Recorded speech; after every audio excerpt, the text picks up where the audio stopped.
Carta aos Efésios, capítulo de número 3, versículo 14. Nos diz assim a palavra de Deus: Por esta causa me ponho de joelhos diante do Pai, de quem toma o nome toda a família, tanto no céu como sobre a terra, para que, segundo a riqueza da sua glória, vos conceda que sejais fortalecidos com poder, mediante o seu Espírito no homem interior.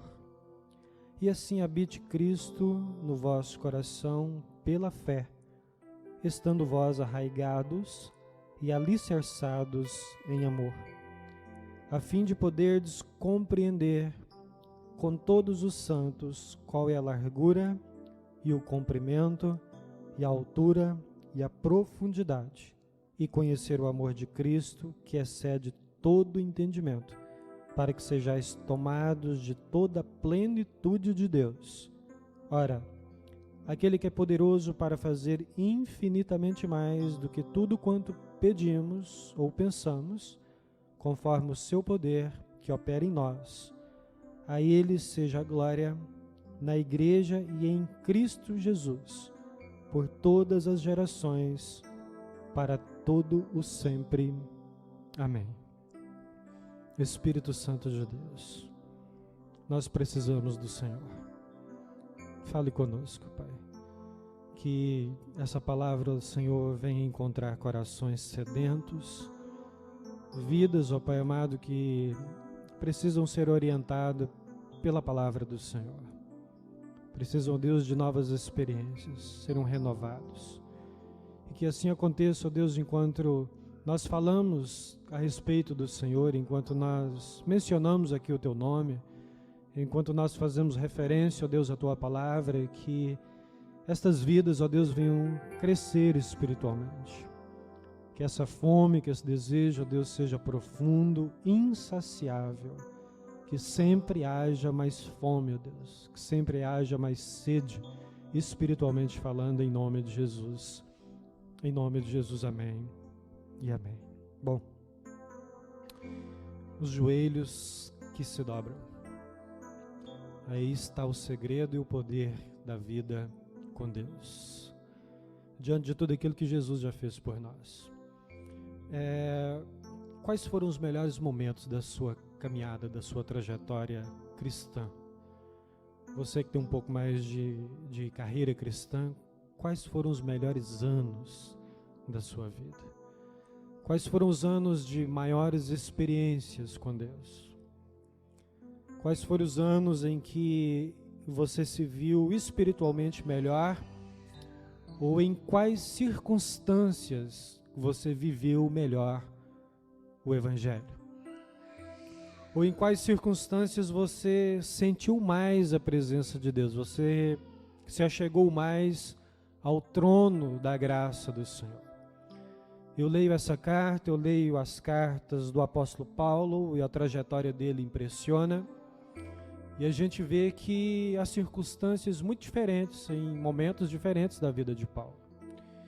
E essa é uma das cartas que é chamada cartas da prisão, né? Efésios, Filemon, Colossenses e Filipenses são as cartas que ele escreveu enquanto estava preso. E Paulo acaba deixando para nós uma mensagem, né? Deixando para nós as cartas, endereçada para o seu coração, para a Igreja de Cristo. Mas o versículo 14 que nós lemos diz que por essa causa eu me ponho de joelho. Então a gente entende. As cartas são para nós e a oração é para Deus. Paulo escreve cartas para a igreja, para você, para mim, e ora a Deus. E a gente olha para a trajetória de Paulo e a gente vê que o ministério de Paulo, ele continua estável, independente da circunstância. Paulo está aqui vivendo seu ministério enquanto está preso. Não são as paredes, as algemas, as circunstâncias que detêm Paulo. Paulo está passando uma mensagem muito clara para aqueles que estão recebendo as cartas. O meu ministério só acaba quando eu morrer. Só acaba quando Deus determinar isso. E pensando nos melhores momentos da nossa caminhada com Cristo, da nossa vida com Deus, ou naquele momento assim que é até nostálgico, mas que ele pode ser muito bem revivido, depende só de você, porque Deus não muda. O único que muda na trajetória, na caminhada, somos nós. Deus é imutável, o seu amor é imutável. Pensando sobre isso, nós podemos reviver novamente. Interessante quando nós falamos sobre avivamento, e há uma característica em um avivamento. O avivamento ele é feito de comunhão. Ele é feito daquele Espírito Santo que vaza pelo olhar, que vaza pelos gestos, que vaza pelo comportamento. Não é só um movimento qualquer, porque de tempo em tempo há movimentos diferentes, mas o avivamento que vem do Senhor, ele incendeia o coração. E ele faz isso de dentro para fora. A gente vê isso no ministério de Paulo, a gente vê esses melhores momentos em outros personagens da Bíblia também. Quando você olha para a vida de Davi, você vê que os melhores salmos foram nos momentos mais difíceis da sua vida. Os momentos de perseguição, momentos de lutas, ele escreve os mais lindos salmos da sua vida. Salmos a qual ele escreve para deixar como palavra de Deus, que se torna palavra de Deus para nós, mas salmo a qual ele também não tinha noção que se tornaria o salmo da sua vida, por exemplo. Quando ele escreve o Salmo 23, como pastor de ovelhas, ele está escrevendo daquilo que ele conhece, daquilo que ele exerce, que ele vive, ele cuidava das ovelhinhas da família.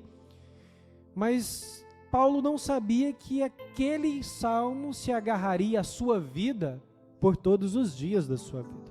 Se tornou um dos salmos da sua vida, porque nos momentos difíceis, ele tinha que falar para ele mesmo: o Senhor é o meu pastor, nada me faltará. Ainda que eu ande pelo vale da sombra da morte. É nesses momentos que nós invocamos mais a Deus. Talvez são os momentos, melhores momentos da sua vida espiritual, da sua carreira cristã. Então tudo está disponível e continua disponível na presença de Deus. E quando nós olhamos para essa carta, entendendo o ministério de Paulo, que ele escreve para a igreja, nós encontramos na carta aos Efésios duas orações, pelo menos. A primeira está no capítulo 1, que vai do versículo 15 ao versículo 23, onde Paulo ora para que Deus se revele mais ainda à igreja, para que Deus ainda rasgue ainda mais o véu, abra ainda mais a cortina da revelação da presença de Deus.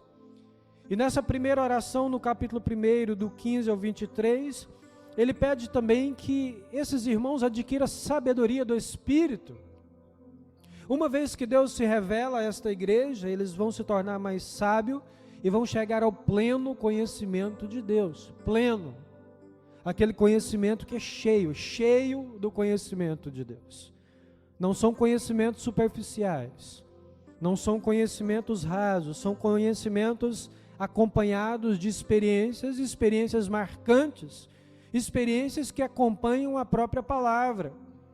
Uma vez que abrigamos, uma vez que a igreja abrigou no coração a palavra, ela também foi marcada pelo sangue de Jesus, pelo selo do Espírito Santo do Senhor e pela trajetória cristã. Então, esse pleno conhecimento, ele vem dotado dessas características, desses aspectos, e ele vai dizer lá: para que sejam iluminados os olhos do vosso coração.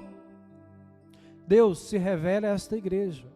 Esta é a oração de Paulo para a igreja ali em Éfeso, para que eles saibam a dimensão da riqueza do poder de Deus agindo através deles. Olha, Paulo ora, intercede e diz: Senhor, esta igreja ainda não conhece o poder do Senhor.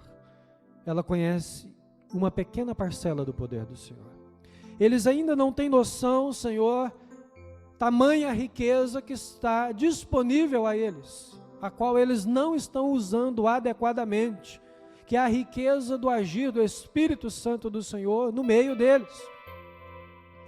E quando ele vem nessa segunda oração, que é o texto que nós lemos, no versículo 14, ele já vai dizer por esta causa me ponho de joelho diante do Pai.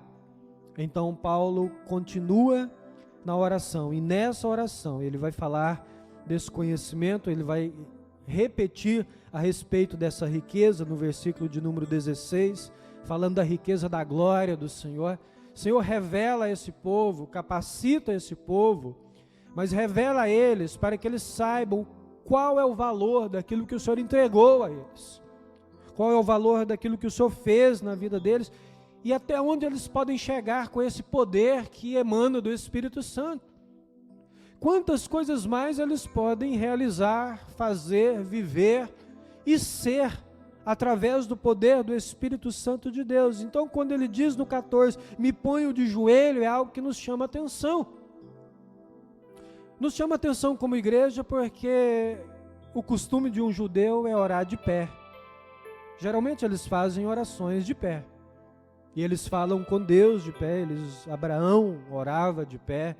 A gente vê muitos exemplos de judeus que o costume deles é orar de pé. Então, quando ele se ajoelha diante do Senhor para interceder por esta igreja, ele está dizendo uma mensagem a mais. Ele está passando algo a mais, ele está se humilhando na presença de Deus. Ele está querendo dizer para a igreja e para o povo: Senhor, nós estamos tratando de algo que é urgente. Ele está mostrando essa dependência.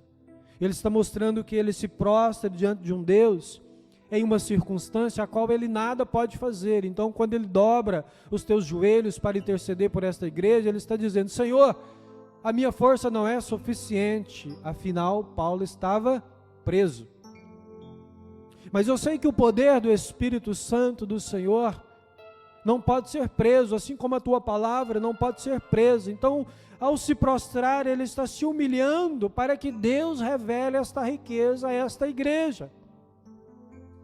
Uma riqueza que eles conhecem parcialmente, que eles conhecem de forma rasa. E olha que nós vamos ver as características da igreja de Éfeso. É uma boa igreja. Isso é impressionante, porque é uma boa igreja, é boa gente, é um povo, gente boa. Mas ainda precisa que Deus revele mais a eles, a fim que eles conheçam no homem interior, para que eles sejam fortalecidos no homem interior, pelo Espírito Santo de Deus, a consciência da riqueza que é o Evangelho que eles carregam. E Paulo, de certa forma, fala da fluência desse Espírito Santo do Senhor. Paulo está falando sobre o Espírito. Paulo está falando sobre a presença de Deus. Por esta causa, pela causa do Evangelho, pela causa do reino, pela causa da igreja, pela causa que não é a causa própria de Paulo, mas é a causa da igreja, eu dobro os meus joelhos. Eis que há poder em joelhos que se dobram. Não nos joelhos que se dobram em si, mas naquele que ouve as nossas orações, quando nós dobramos os nossos joelhos.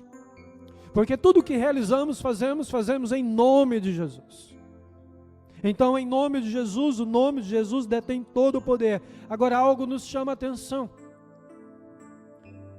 A igreja de Éfeso tem boas características. Quando nós vamos lá em Apocalipse, no capítulo de número 2, no versículo de número 1 ao versículo 7, vai falar da igreja que está em Éfeso.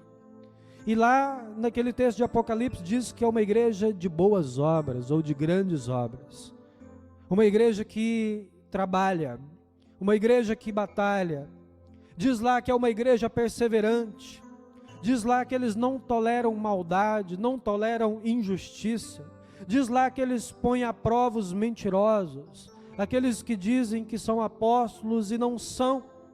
Diz lá que eles enfrentam provas sem esmurecer, sem retroceder, sem voltar à fé. Então é uma boa igreja, é um povo, gente boa. Então por que Paulo ainda precisa orar por uma igreja que é perseverante, por uma igreja que identifica heresias, por uma igreja que se opõe à mentira? Então por que Paulo ainda precisa orar por uma igreja que tem obras, por uma igreja que batalha? O que Paulo está querendo dizer aqui é que eles conhecem parcialmente a riqueza da glória de Deus e da presença de Deus. E a intercessão dele é para que eles tenham uma experiência profunda.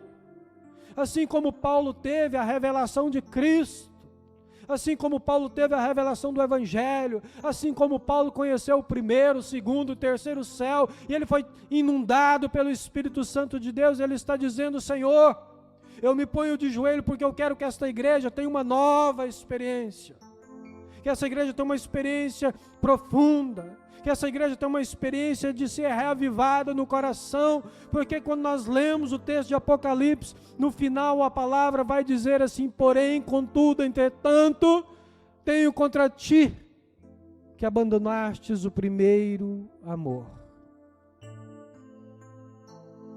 Uma igreja perseverante, uma igreja que luta, uma igreja que tem obras, uma igreja que não tolera a falsidade, uma igreja que não tolera a maldade, uma igreja que luta contra as heresias, porém, contudo, entretanto, abandonastes o primeiro amor. De certa forma, Paulo está dizendo: Senhor, enche do Espírito Santo de Deus. É uma igreja que já conhece a Deus. E nós podemos dizer assim: bom, esse povo já não havia a presença do Espírito Santo de Deus na vida deles? Sim. E eu te pergunto, por que Paulo ainda precisa orar para que eles sejam habitados pelo Espírito Santo de Deus? A ideia que o apóstolo Paulo passa para nós é de plenitude, de abundância. A ideia que o apóstolo Paulo passa para nós é de coisas profundas. Vocês já viveram muitas coisas, muitas experiências, mas vocês abandonaram o primeiro amor, o amor pela oração. Vocês que deixaram a paixão pelo evangelismo. Vocês que abandonaram o prazer de estar na casa do Senhor com os joelhos dobrados, chorando na presença do Senhor por quebrantamento, arrependido dos pecados. Vocês têm características louváveis, vocês têm qualidades assim que vale muito a pena destacar, mas o calor, a paixão pela vida de oração, a paixão pelas almas, a paixão por estar na presença de Deus junto com os irmãos em comunhão, o primeiro amor, aquele encantamento do Evangelho, esse já se distanciou do seu coração. Portanto, a oração de Paulo é para que essa riqueza, esse poder, essa glória de Deus retorne ao coração deles e comece a queimar de novo, comece a arder no coração desses homens e dessas mulheres conhecidos como homens e mulheres de Deus.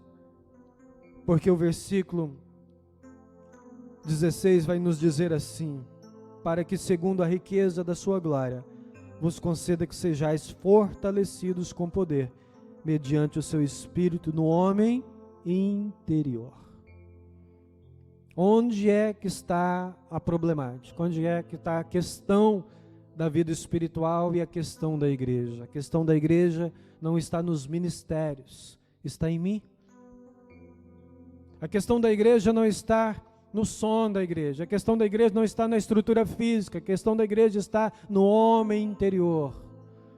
O quanto arde o meu coração, o quanto eu estou e sou apaixonado por Cristo, pelo Evangelho, e quando eu ouço uma convocação ou um convite para a oração, se isso atrai o meu espírito, se isso me atrai como igreja, se esse é o foco da minha vida, se essa é a direção do Espírito Santo, porque já são cristãos, já são convertidos, mas ainda precisa ser cheios do Espírito Santo de Deus, ainda precisa se apaixonar de novo, ainda precisa voltar ao primeiro amor, como amou anteriormente. Então volte a amar a Cristo como você jamais amou na sua vida, talvez.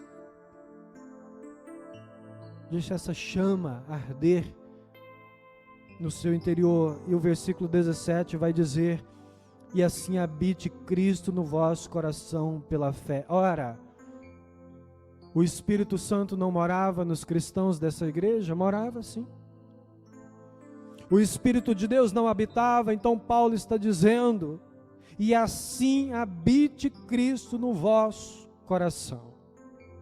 Então, através da oração, Paulo está dizendo, Senhor, derrama, abra o céu sobre esta igreja de Éfeso, abra o céu sobre este povo, para que eles tenham uma nova experiência, para que eles se voltem para o Senhor de uma forma mais intensa e mais profunda. Eu sei que o Senhor habita neles, mas eles precisam ser renovados, eles precisam ser avivados no coração, eles precisam ser fervorosos na oração, eles precisam ser compromissados, Senhor. Então habite neles, habite no coração deles, ó Senhor, através da fé, para que eles compreendam a riqueza da Tua presença, o poder da Tua presença, o mover do Teu Espírito. É o Espírito Santo de Deus fluindo e enchendo.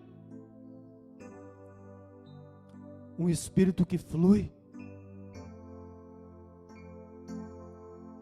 um Espírito que flui e preenche todo o ambiente, preenche todo o coração e preenche todo o interior. E dentro dessa questão sobre aprofundar na vida espiritual, ele vai colocar algumas coisas que são importantes. A primeira que nós citamos é que Cristo habite no versículo 17, e ainda no versículo 17 ele vai dizer, estando vós arraigados,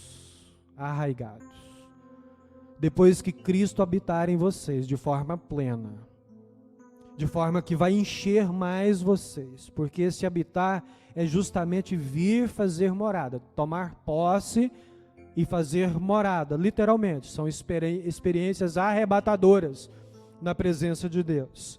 Então, depois de Cristo habitar em vocês, vocês vão desenvolver, estar arraigados no Evangelho, com raízes profundas, com raízes que descem à procura de suprimento, que desce à procura de alimento, à procura de água, como de uma grande árvore, como a palavra de Deus compara a nossa vida, raízes que descem, que atravessam rochas, que desviam obstáculos, encontram água, encontram nutrientes, e são profundas, porque quando vem a tempestade ela resiste, porque tem profundidade.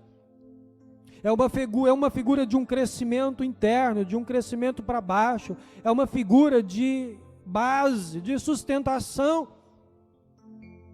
É algo que é invisível. Você olha para uma árvore, você vê ali o tronco, você vê os galhos, você vê as folhas, os frutos, mas a raiz, a ponta da raiz, o quantos metros de raiz ela tem, o quanto ela desceu, você não vê, está submerso. É algo que ninguém vê, mas é o que sustenta.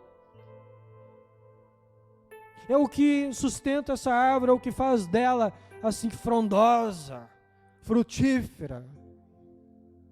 Então, quando Cristo vier a habitar em você de forma mais plena, de forma mais abundante, e vocês estarem arraigados, e vocês encontrarem esses nutrientes da vida espiritual, o resultado disso vai ser grande resistência. Cristãos resistentes na fé, cristãos fortes, igreja que tem poder, igreja que rompe com as barreiras espirituais e ganha almas para Cristo, porque essas raízes, elas dão sustentação àquilo que está do lado de fora.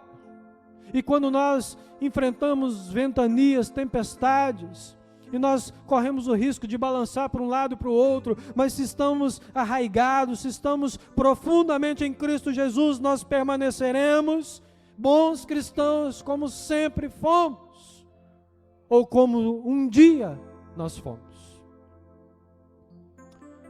A gente olha para alguns cristãos que tiveram experiências profundas com Deus, e à medida que o tempo passou, eles deveriam ter se tornado melhores cristãos.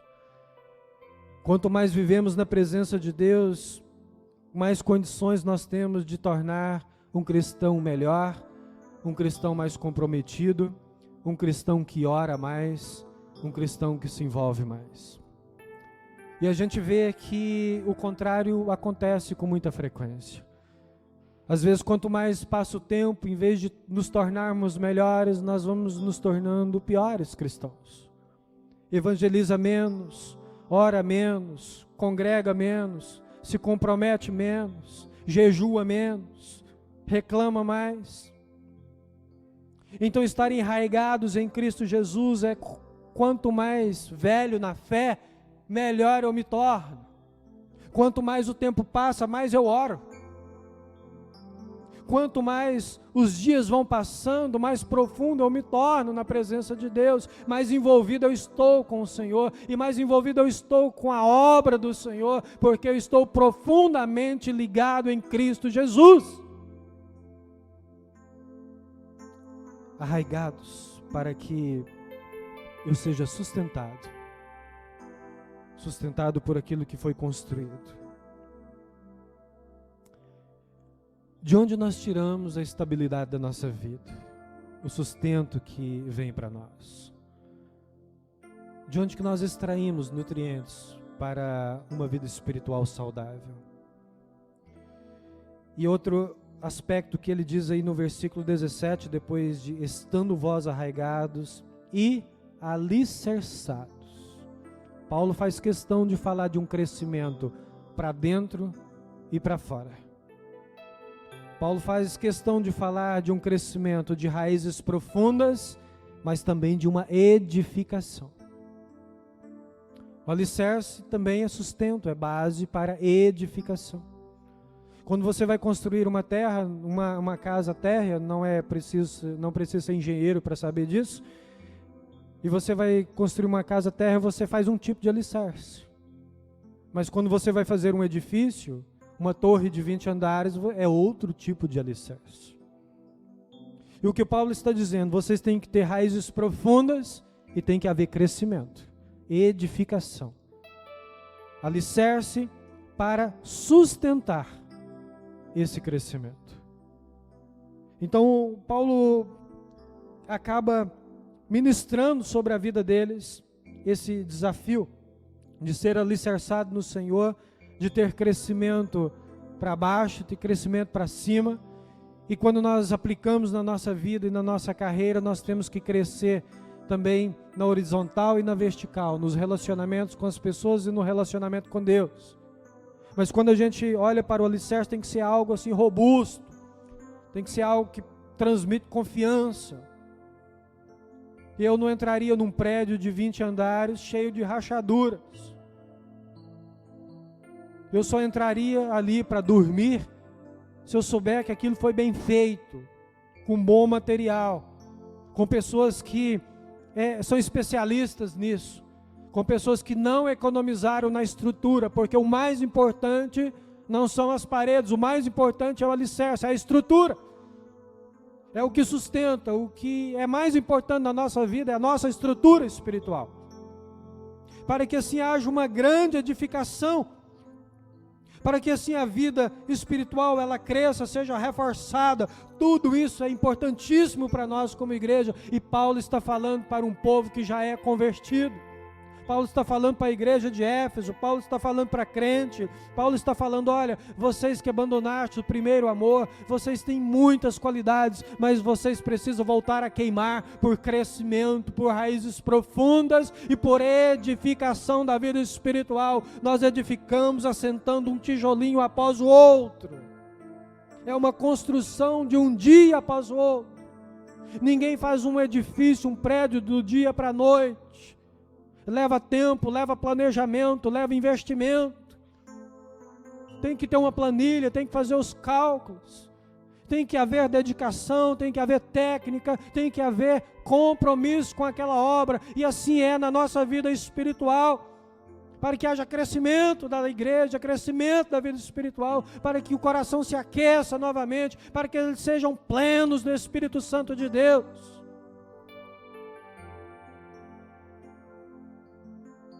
Plenos do poder do Senhor. E a gente volta a olhar para a vida de Paulo. Quando é que Paulo escreve todas essas coisas? Quando ele está preso. Não há lamentos. Paulo não está dizendo aqui, ó Senhor, como eu sofro aqui nessa cadeia, e o Senhor podia enviar um anjo, fazer isso, fazer aquilo. O Senhor podia enviar alguém para trazer minha comida predileta. Ô Senhor, envia alguém aqui para me ver, para me visitar. Paulo está escrevendo cartas às igrejas e orando a Deus. Cartas ao nosso coração e orando a Deus. Edificando a igreja em qualquer tempo. Sendo cristão em qualquer circunstância. Comprometido em qualquer circunstância. Paulo exercia o ministério quando estava livre, exercia o ministério. Quando estava preso, exercia o ministério. Quando era perseguido, exercia o ministério. Quando tinha liberdade para pregar na sinagoga ou nas praças, exercia o ministério. Em todo e qualquer tempo, porque Paulo era o homem que dobrava os joelhos. Por esta causa eu dobro os meus joelhos. Quando nós convidamos ou convocamos uma igreja para a oração, é desse ardor que é necessário. É de prestar atenção nisso que nós precisamos. Nós estamos lidando com uma realidade espiritual que não dá trégua, que não cessa.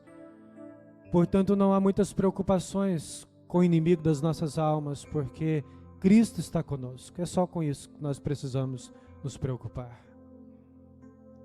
Mas nós precisamos estar cheios do Espírito Santo de Deus. Vejo que muitos são perseverantes. Muitos são cuidadosos. Muitos são de longa carreira, muito mais do que eu. Você tem muito mais para me ensinar do que eu ensinar você. Mas vejo também que alguns perderam o foco da questão espiritual e do que é ser igreja de Cristo. Como se estivéssemos em um tempo de lazer na terra. Com tudo que está acontecendo, com todas as coisas que está acontecendo. Então Paulo, quando tinha muito, fazia o ministério. Quando havia escassez, fazia o ministério. É com aquilo que tinha, é com a circunstância momentâneas, mas sempre vivendo o que Deus tinha para ele. Amém? Cartas para o seu coração, oração a Deus. E esse texto ainda nos diz, em amor, que ele fazia isso. A fim de poder compreender com todos os santos qual é a largura, o comprimento, a altura e a profundidade desse amor, desse evangelho e dessa riqueza.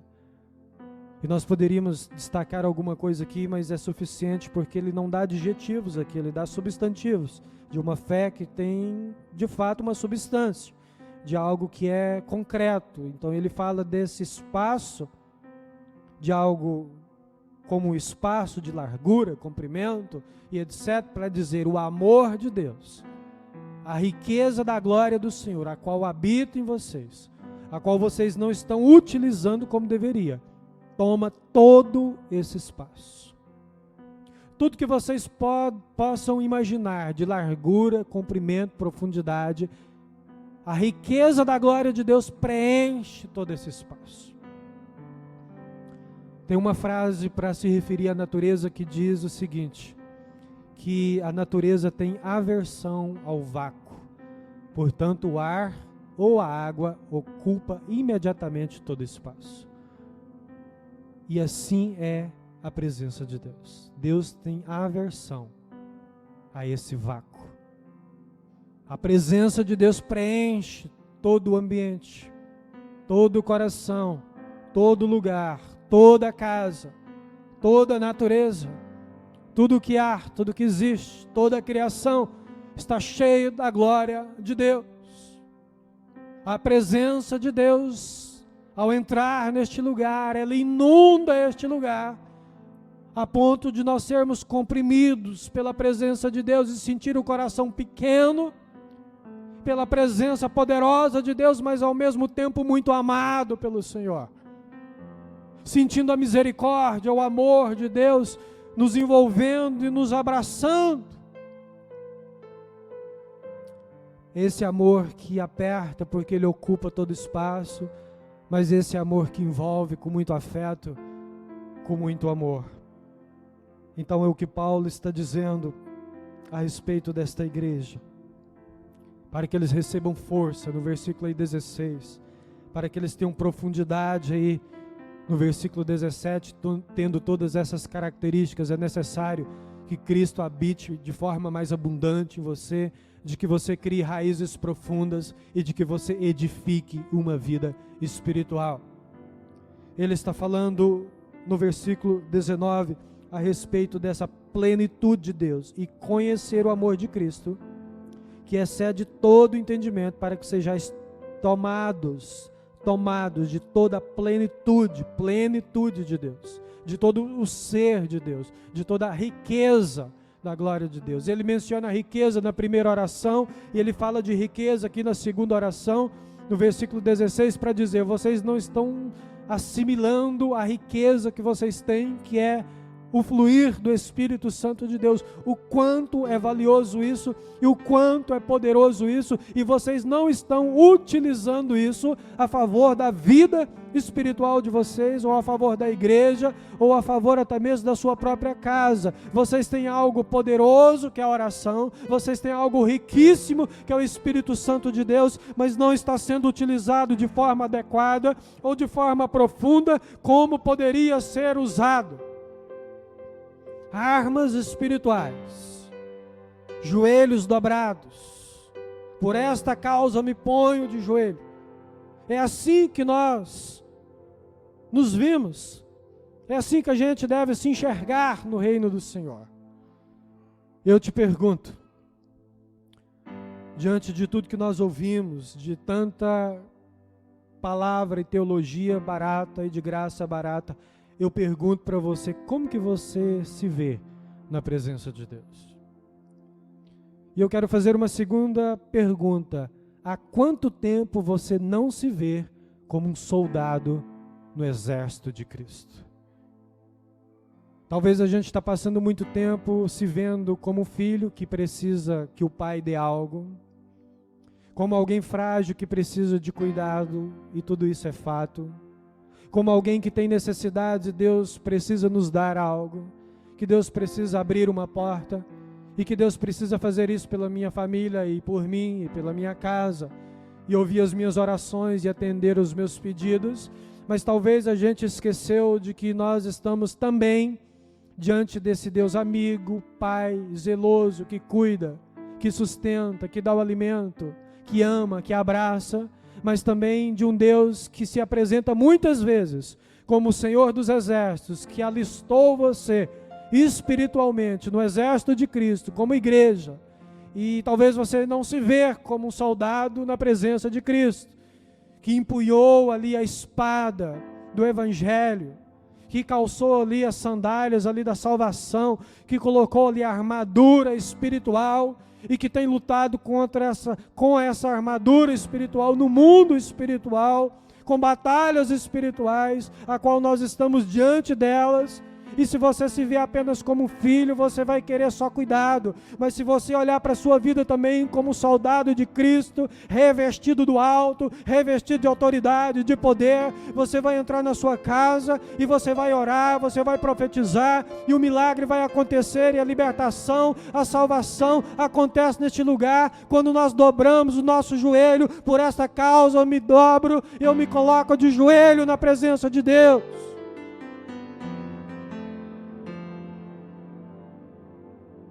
Às vezes nós deixamos a posição de soldado, aquele que luta, que batalha, que recebeu todo o armamento poderoso, que se chama oração, que se chama jejum, que se chama paixão pelo Evangelho, paixão por reunião de oração. A reunião mais frequentada da nossa igreja deveria ser a reunião de quarta-feira, que é a reunião de oração.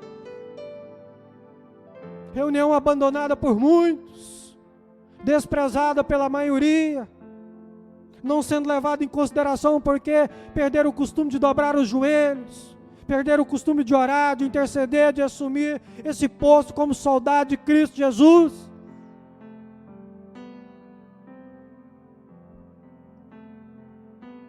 Essa é a oração de Paulo a favor de uma igreja que já havia tido experiências com Deus, que o Espírito Santo habitava neles, mas ele diz: e assim habite Cristo no vosso coração. Assim, dessa forma plena.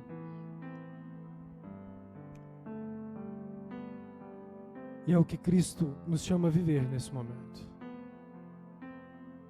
É o que Cristo chama a nossa atenção nesse sentido. E tem algo interessante a respeito da oração e do compromisso com a igreja em oração. Algumas coisas eu não sou capaz de fazer, outras você não é. Por exemplo, não me coloque para desenvolver programas, software, isso é coisa para doido, né? Isso é para o Luiz Fernando, o Fábio, os caras que são TI, o Danilo. Isso não entra na minha cabeça. Essa não é a minha competência. Uns têm inteligência para umas coisas, outros têm inteligência para outras.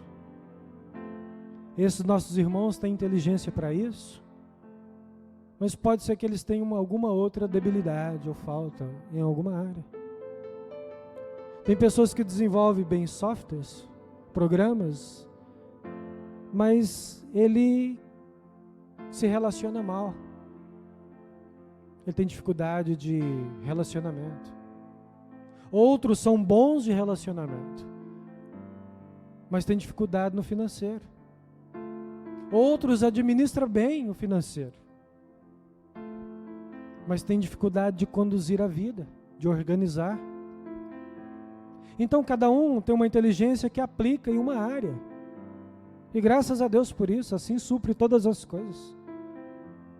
Agora tem uma coisa que todos podem fazer. Aquele que tem doutorado e aquele que é analfabeto, que é orar.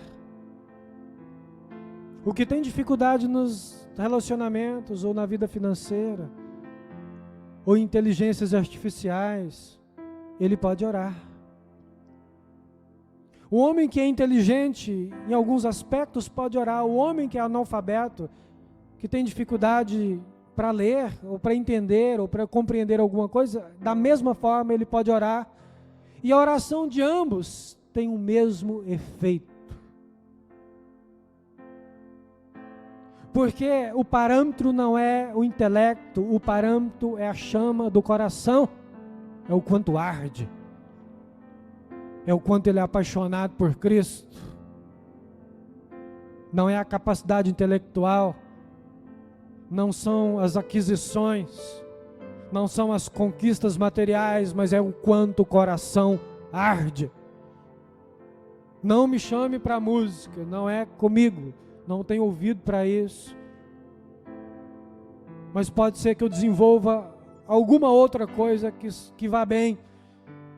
Mas entre essas diferenças, entre eu e você e seu irmão, há uma coisa em comum que todos nós podemos fazer, que é orar como igreja, que é colocar os nossos joelhos no chão por esta causa, que é ser cheio, pleno do Espírito Santo, mesmo depois de tantos anos. E você olha para a vida da maioria daqueles que têm muitos anos, e há uma decadência espiritual. Portanto, o que Paulo está intercedendo pela igreja, a oração de Paulo, é para que isso seja revertido, para que eles consigam enxergar espiritualmente que ainda está disponível, que o trono da graça permanece no mesmo lugar, que aquele que reina, vive, aquele que governa, ainda está sentado no seu trono, aquele que não mudou, aquele que é o mesmo de ontem, de hoje, sempre será, está sentado lá à direita de Deus Pai, onde colhe orações. Porque o Espírito que habita em mim, habita em você, intercede levando essas orações e orando por nós, quando nós não sabemos orar como convém, quando nós não sabemos orar da maneira correta, Ele ora, Ele intercede, mas aquilo que eu posso fazer, aquilo que eu posso realizar, eu devo realizar. Então é dobrar os meus joelhos, tomar consciência dessa renovação, desse avivar do interior, do coração ardente.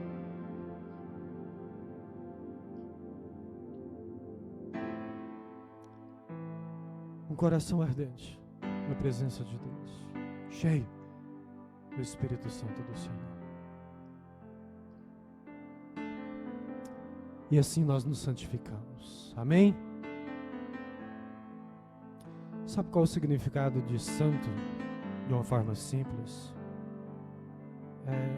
Não só Deus santo porque Ele não tem pecado, é separado.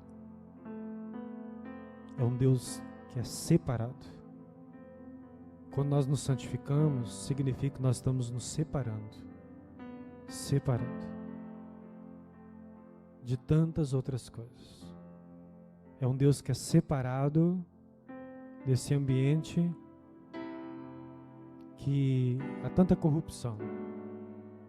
Por isso Ele é santo, separado. Ele não pode se contaminar. Ele não pode ser misturado com aquilo que não procede do seu próprio ser, da sua própria natureza.